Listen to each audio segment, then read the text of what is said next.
Welcome to the Liberty Myself Emancipation Media Club. Today's reading is The Time Machine by H.G. Wells. This is part of our twice-daily content heartbeat designed to help build information autonomy in our algorithm-dominated world. Listen, reflect, and engage however works for you. Without further ado, let's jump in. Stay free. The Time Machine by H.G. Wells. Chapter 12. In the darkness. We emerged from the palace while the sun was still in part above the horizon. I was determined to reach the White Sphinx early the next morning, and ere the dusk I purposed pushing through the woods that had stopped me on the previous journey. My plan was to go as far as possible that night, and then, building a fire, to sleep in the protection of its glare. Accordingly, as we went along I gathered any sticks or dried grass I saw, and presently had my arms full of such litter. Thus loaded, our progress was slower than I had anticipated, and besides Weena was tired. And I, also, began to suffer from sleepiness too, so that it was full night before we reached the wood. Upon the shrubby hill of its edge Weena would have stopped, fearing the darkness before us, but a singular sense of impending calamity, that should indeed have served me as a warning, drove me onward. I had been without sleep for a night and 2 days, and I was feverish and irritable. I felt sleep coming upon me, and the Morlocks with it. While we hesitated, among the black bushes behind us, and dim against their blackness, I saw 3 crouching figures. There was scrub and long grass all about us, and I did not feel safe from their insidious approach. The forest, I calculated, was rather less than a mile across. If we could get through it to the bare hillside, there, as it seemed to me, was an altogether safer resting place. I thought that with my matches and my camphor I could contrive to keep my path illuminated through the woods. Yet it was evident that if I was to flourish matches with my hands I should have to abandon my firewood, so, rather reluctantly, I put it down. And then it came into my head that I would amaze our friends behind by lighting it. I was to discover the atrocious folly of this proceeding, but it came to my mind as an ingenious move for covering our retreat. I don't know if you have ever thought what a rare thing flame must be in the absence of man and in a temperate climate. The sun's heat is rarely strong enough to burn, even when it is focused by dewdrops, as is sometimes the case in more tropical districts. Lightning may blast and blacken, but it rarely gives rise to widespread fire. Decaying vegetation may occasionally smolder with the heat of its fermentation, but this rarely results in flame. In this decadence, too, the art of fire-making had been forgotten on the earth. The red tongues that went licking up my heap of wood were an altogether new and strange thing to Weena. She wanted to run to it and play with it. I believe she would have cast herself into it had I not restrained her. But I caught her up, and in spite of her struggles, plunged boldly before me into the wood. For a little way the glare of my fire lit the path. Looking back presently, I could see, through the crowded stems, that from my heap of sticks the blaze had spread to some bushes adjacent, and a curved line of fire was creeping up the grass of the hill. I laughed at that, and turned again to the dark trees before me. It was very black, and Weena clung to me convulsively, but there was still, as my eyes grew accustomed to the darkness, sufficient light for me to avoid the stems. Overhead it was simply black, except where a gap of remote blue sky shone down upon us here and there. I lit none of my matches because I had no hand free. Upon my left arm I carried my little one, in my right hand I had my iron bar. For some way I heard nothing but the crackling twigs under my feet, the faint rustle of the breeze above, and my own breathing and the throb of the blood vessels in my ears. Then I seemed to know of a pattering behind me. I pushed on grimly. The pattering grew more distinct, and then I caught the same queer sound and voices I had heard in the underworld. There were evidently several of the Morlocks, and they were closing in upon me. Indeed, in another minute I felt a tug at my coat, then something at my arm. And Weena shivered violently, and became quite still. It was time for a match. But to get one I must put her down. I did so, and, as I fumbled with my pocket, a struggle began in the darkness about my knees, perfectly silent on her part and with the same peculiar cooing sounds from the Morlocks. Soft little hands, too, were creeping over my coat and back, touching even my neck. Then the match scratched and fizzed. I held it flaring, and saw the white backs of the Morlocks in flight amid the trees. I hastily took a lump of camphor from my pocket, and prepared to light it as soon as the match should wane. Then I looked at Weena. She was lying clutching my feet and quite motionless, with her face to the ground. With a sudden fright I stooped to her. She seemed scarcely to breathe. I lit the block of camphor and flung it to the ground, and as it split and flared up and drove back the Morlocks and the shadows, I knelt down and lifted her. The wood behind seemed full of the stir and murmur of a great company. She seemed to have fainted. I put her carefully upon my shoulder and rose to push on, and then there came a horrible realization. In maneuvering with my matches and Weena, I had turned myself about several times, and now I had not the faintest idea in what direction lay my path.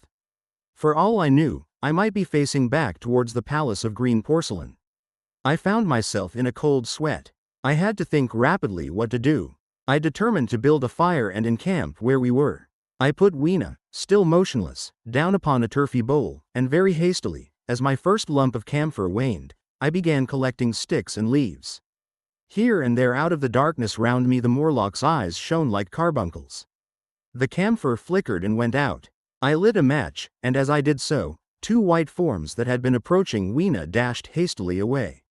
One was so blinded by the light that he came straight for me, and I felt his bones grind under the blow of my fist. He gave a whoop of dismay, staggered a little way, and fell down.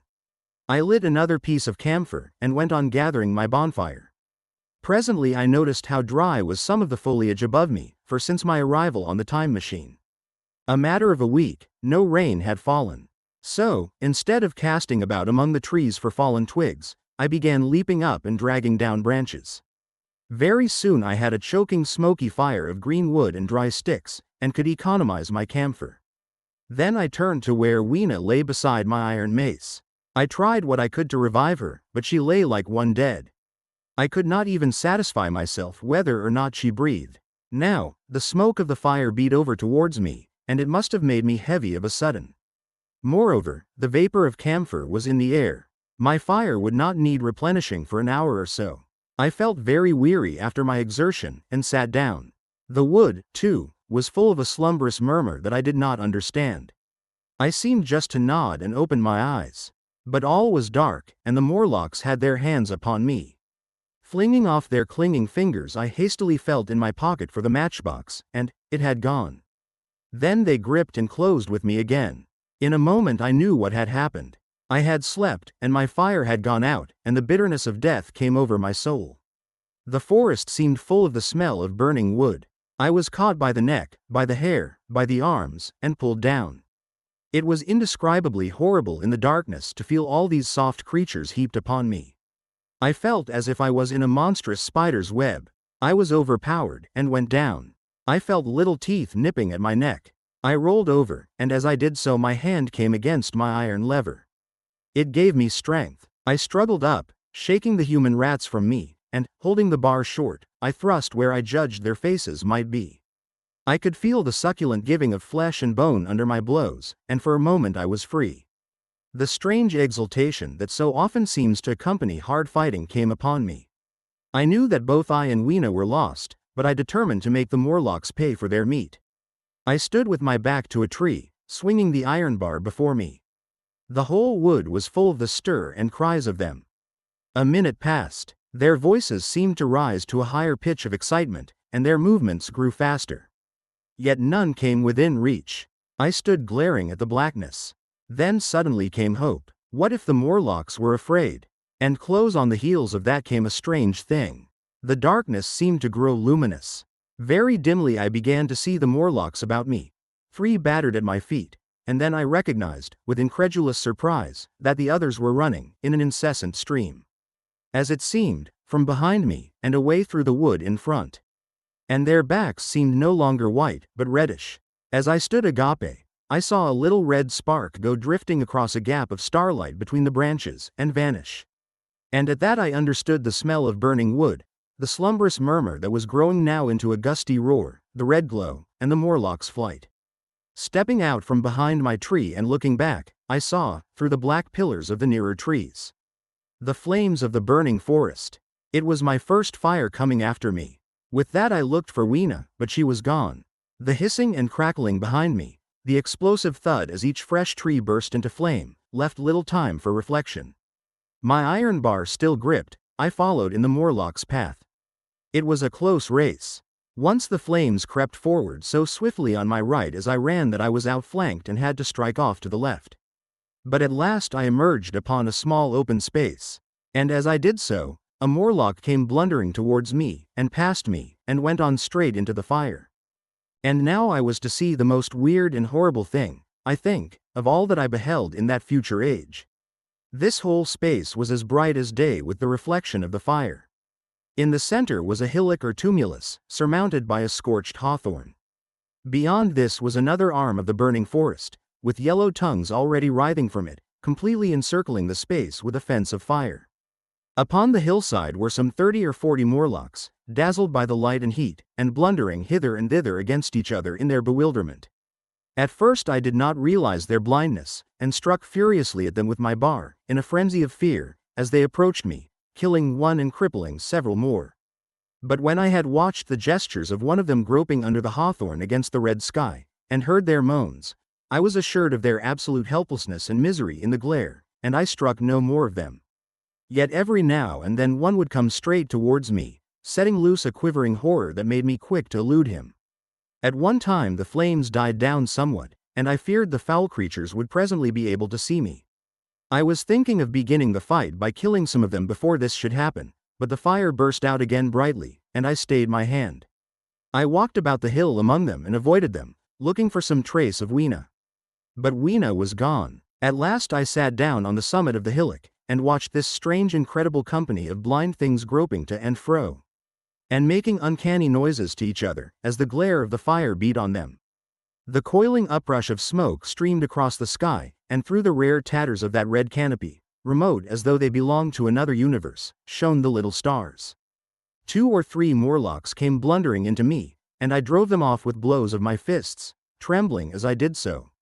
For the most part of that night I was persuaded it was a nightmare. I bit myself and screamed in a passionate desire to awake. I beat the ground with my hands, and got up and sat down again, and wandered here and there, and again sat down. Then I would fall to rubbing my eyes and calling upon God to let me awake. Thrice I saw Morlocks put their heads down in a kind of agony and rush into the flames. But, at last, above the subsiding red of the fire, above the streaming masses of black smoke and the whitening and blackening tree stumps, and the diminishing numbers of these dim creatures, came the white light of the day. I searched again for traces of Weena, but there were none.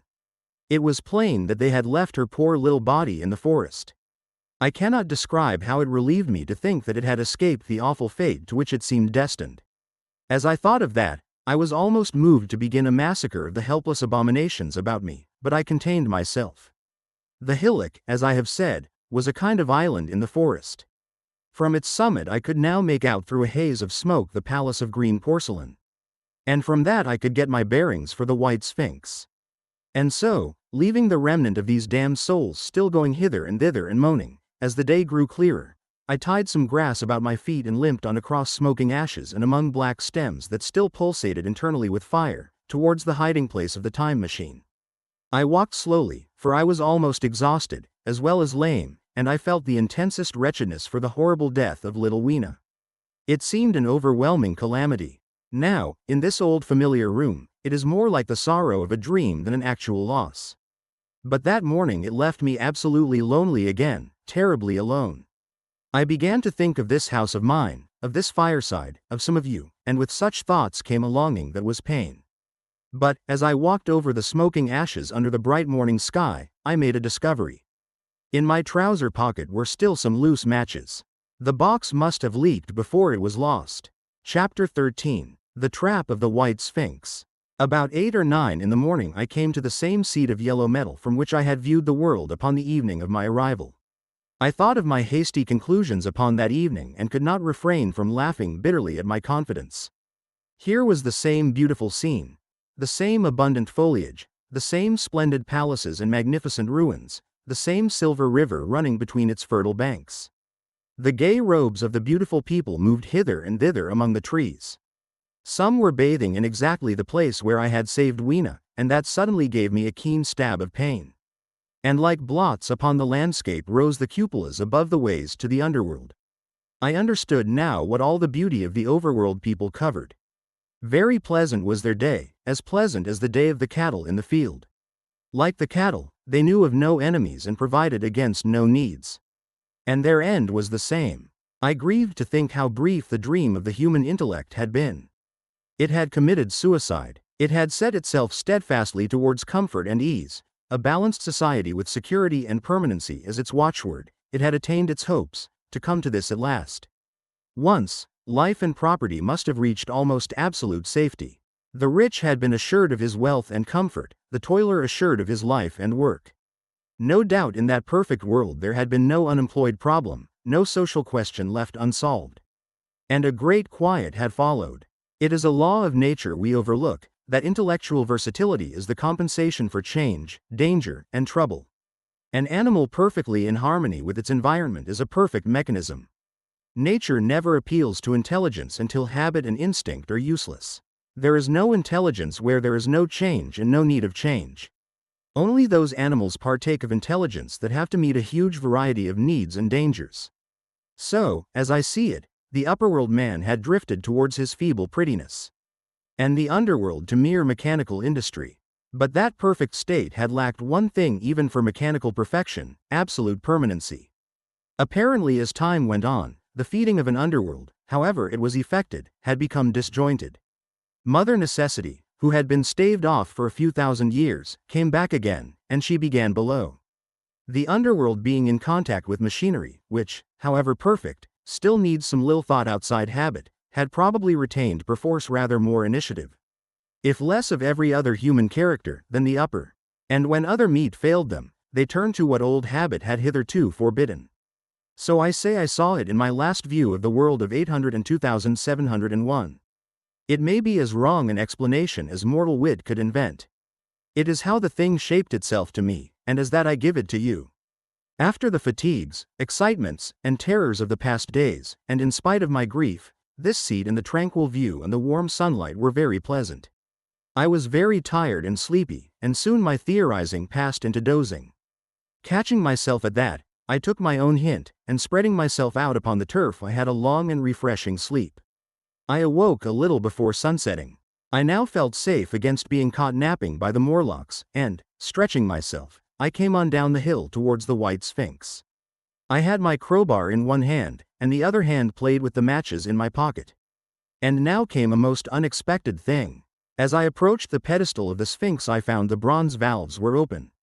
They had slid down into grooves. At that I stopped short before them, hesitating to enter. Within was a small apartment, and on a raised place in the corner of this was the time machine. I had the small levers in my pocket. So here, after all my elaborate preparations for the siege of the White Sphinx, was a meek surrender. I threw my iron bar away, almost sorry not to use it. A sudden thought came into my head as I stooped towards the portal. For once, at least, I grasped the mental operations of the Morlocks. Suppressing a strong inclination to laugh, I stepped through the bronze frame and up to the time machine. I was surprised to find it had been carefully oiled and cleaned.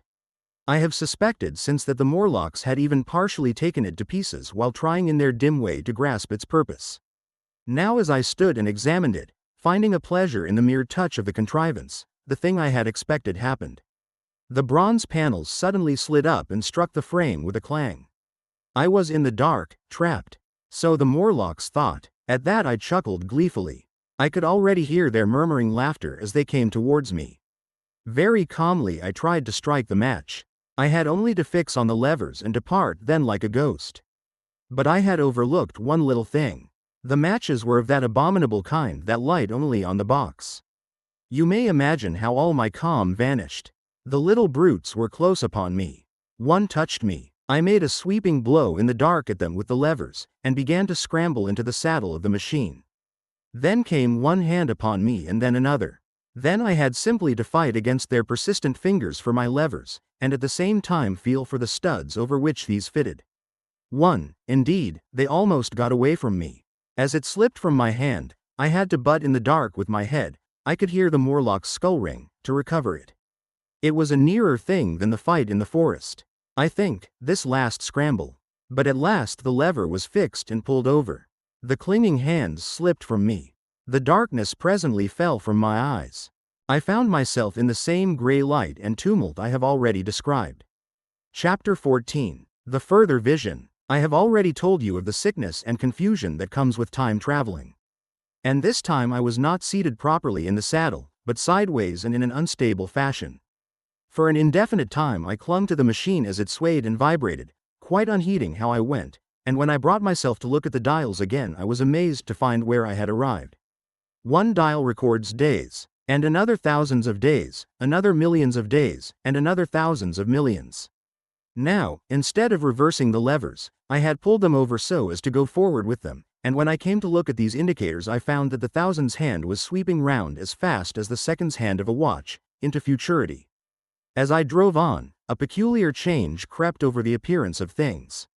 The palpitating grayness grew darker, then, though I was still traveling with prodigious velocity, the blinking succession of day and night, which was usually indicative of a slower pace, returned, and grew more and more marked. This puzzled me very much at first.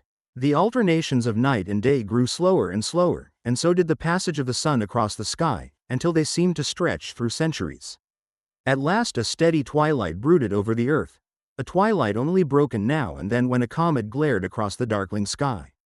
The band of light that had indicated the sun had long since disappeared, for the sun had ceased to set, it simply rose and fell in the west, and grew ever broader and more red. All trace of the moon had vanished. The circling of the stars, growing slower and slower, had given place to creeping points of light. At last, some time before I stopped, the sun, red and very large, halted motionless upon the horizon, a vast dome glowing with a dull heat, and now and then suffering a momentary extinction. At one time it had for a little while glowed more brilliantly again, but it speedily reverted to its sullen red heat. I perceived by this slowing down of its rising and setting that the work of the tidal drag was done. The earth had come to rest with one face to the sun, even as in our own time the moon faces the earth. Very cautiously, for I remembered my former headlong fall, I began to reverse my motion. Slower and slower went the circling hands until the thousands one seemed motionless and the daily one was no longer a mere mist upon its scale. Still slower, until the dim outlines of a desolate beach grew visible. I stopped very gently and sat upon the time machine, looking round. The sky was no longer blue. Northeastward it was inky black, and out of the blackness shone brightly and steadily the pale white stars. Overhead it was a deep Indian red and starless, and southeastward it grew brighter to a glowing scarlet where, cut by the horizon, lay the huge hull of the sun, red and motionless. The rocks about me were of a harsh reddish color, and all the trace of life that I could see at first was the intensely green vegetation that covered every projecting point on their southeastern face. It was the same rich green that one sees on forest moss or on the lichen in caves, plants which like these grow in a perpetual twilight. The machine was standing on a sloping beach. The sea stretched away to the southwest to rise into a sharp bright horizon against the wan sky. There were no breakers and no waves, for not a breath of wind was stirring. Only a slight oily swell rose and fell like a gentle breathing, and showed that the eternal sea was still moving and living. And along the margin where the water sometimes broke was a thick incrustation of salt, pink under the lurid sky. There was a sense of oppression in my head, and I noticed that I was breathing very fast. The sensation reminded me of my only experience of mountaineering, and from that I judged the air to be more rarefied than it is now. Far away up the desolate slope I heard a harsh scream, and saw a thing like a huge white butterfly go slanting and fluttering up into the sky and, circling, disappear over some low hillocks beyond. The sound of its voice was so dismal that I shivered and seated myself more firmly upon the machine. Looking round me again, I saw that, quite near, what I had taken to be a reddish mass of rock was moving slowly towards me. Then I saw the thing was really a monstrous crab-like creature. Can you imagine a crab as large as yonder table, with its many legs moving slowly and uncertainly, its big claws swaying, its long antennae, like carters' whips, waving and feeling, and its stalked eyes gleaming at you on either side of its metallic front? Its back was corrugated and ornamented with ungainly bosses, and a greenish incrustation blotched it here and there. I could see the many palps of its complicated mouth flickering and feeling as it moved. As I stared at this sinister apparition crawling towards me, I felt a tickling on my cheek as though a fly had lighted there. I tried to brush it away with my hand, but in a moment it returned, and almost immediately came another by my ear. I struck at this, and caught something thread-like. It was drawn swiftly out of my hand.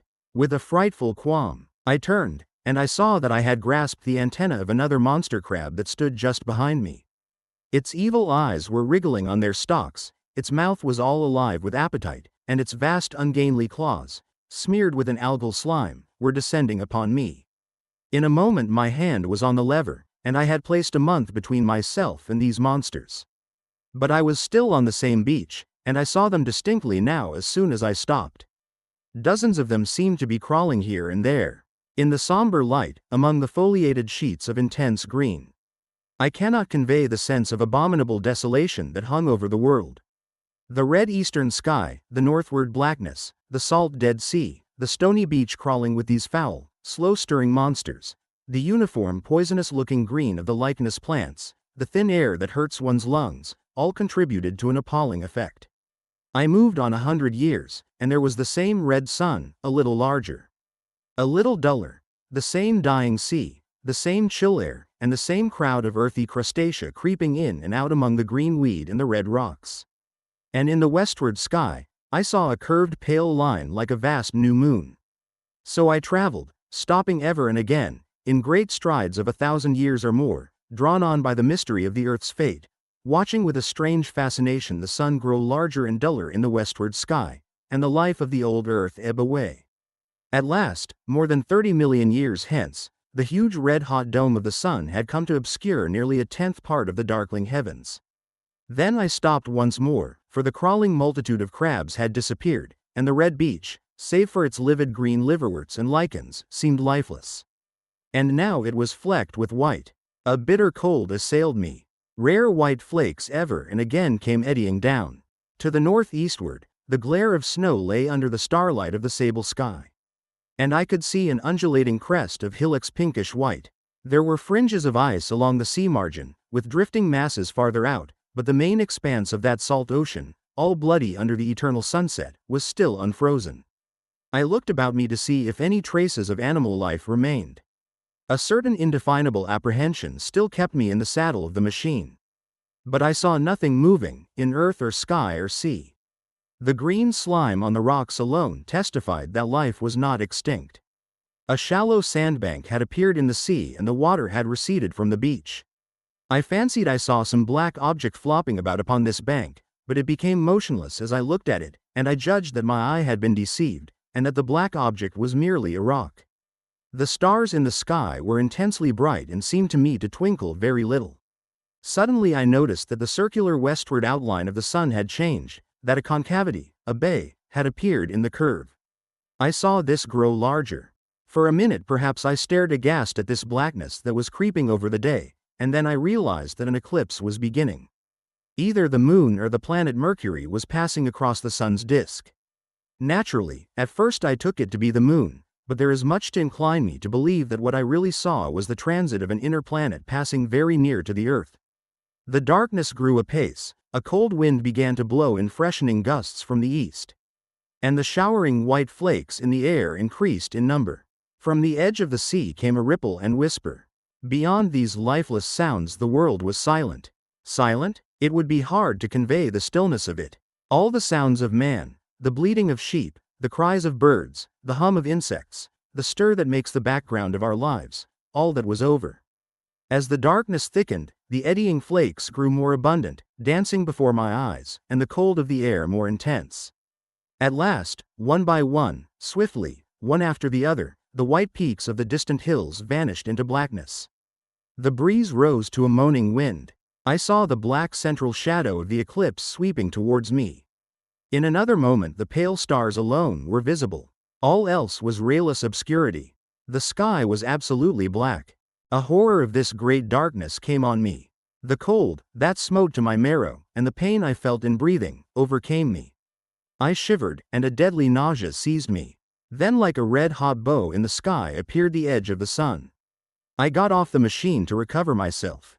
I felt giddy and incapable of facing the return journey. As I stood sick and confused I saw again the moving thing upon the shoal. There was no mistake now that it was a moving thing, against the red water of the sea. It was a round thing, the size of a football perhaps, or, it may be, bigger, and tentacles trailed down from it, It seemed black against the weltering blood-red water, and it was hopping fitfully about. Then I felt I was fainting. But a terrible dread of lying helpless in that remote and awful twilight sustained me while I clambered upon the saddle. Is there any escape from the future we made? This has been an EMC reading from Liberty Myself. To learn more about our project to create decentralized media alternatives, visit libertymyself.com. By creating Liberty Myself, we create liberty for all.